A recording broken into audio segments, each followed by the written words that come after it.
കേരളത്തിന്റെ റെയിൽവേ വികസന സ്വപ്നങ്ങൾക്ക് മേൽ വീണ്ടും കരിനിഴൽ വീഴ്ത്തി കേന്ദ്രത്തിന്റെ കടുംവെട്ട്. വടക്കൻ മലബാറിന്റെ റെയിൽവേ ആവശ്യങ്ങളുമായി ദശാബ്ദങ്ങളായി ചേർന്ന് നിന്ന മംഗലാപുരത്തെ പാലക്കാട് ഡിവിഷനിൽ നിന്ന് റെയിൽവേ മന്ത്രാലയം വെട്ടിമാറ്റി. ഇന്നലെ വൈകിട്ടോടെ പുറത്തിറങ്ങിയ ഈ അപ്രതീക്ഷിത ഉത്തരവ് കേരളത്തിന് വലിയ തിരിച്ചടിയാകുമെന്നാണ് പൊതുവിലയിരുത്തൽ. പാലക്കാട് ഡിവിഷന്റെ വരുമാന സ്രോതസ്സുകളിൽ ഏറ്റവും പ്രധാനപ്പെട്ട ഒന്നായിരുന്നു മംഗലാപുരം മേഖല.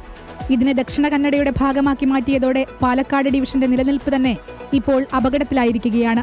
നേരത്തെ സേലം ഡിവിഷൻ രൂപീകരിച്ചപ്പോൾ പാലക്കാടിന് വലിയൊരു പങ്ക് നഷ്ടമായിരുന്നു. ഇപ്പോൾ അവശേഷിച്ച വരുമാന മാർഗം കൂടി ഇല്ലാതാകുന്നതോടെ ഡിവിഷൻ ഭാവിയിൽ അടച്ചുപൂട്ടേണ്ടി വരുമോ എന്ന ആശങ്കയും ശക്തമാണ്. തീരുമാനത്തിന് പിന്നിൽ വ്യക്തമായ രാഷ്ട്രീയ അജണ്ടയുണ്ടെന്നാണ് ഉയരുന്ന പ്രധാന ആക്ഷേപം. കർണാടകയിലെ വോട്ട് ബാങ്ക് രാഷ്ട്രീയവും അവിടുത്തെ പ്രാദേശിക സമ്മർദ്ദങ്ങളുമാണ് റെയിൽവേയുടെ ഈ അടിയന്തര നീക്കത്തിന് പിന്നിലെന്നത് പരസ്യമായ രഹസ്യമാണ്. കേരളത്തിൽ നിന്നുള്ള ജനപ്രതിനിധികളുടെയും ഭരണകൂടത്തിന്റെയും ശബ്ദം കേന്ദ്രത്തിൽ അവഗണിക്കപ്പെടുന്നു എന്നതിന്റെ വ്യക്തമായ തെളിവ് കൂടിയാണിത്. ഈ തീരുമാനം കേരളത്തിന് വരുത്തുന്ന തിരിച്ചടി ചെറുതല്ല.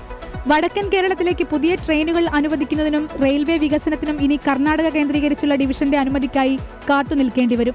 മലബാർ മേഖലയുടെ യാത്രാക്ലേശം ഇതോടെ ഇരട്ടിക്കുമെന്ന് ഉറപ്പാണ്. Big TV, Kozhikode. Big TV, without fear or favor.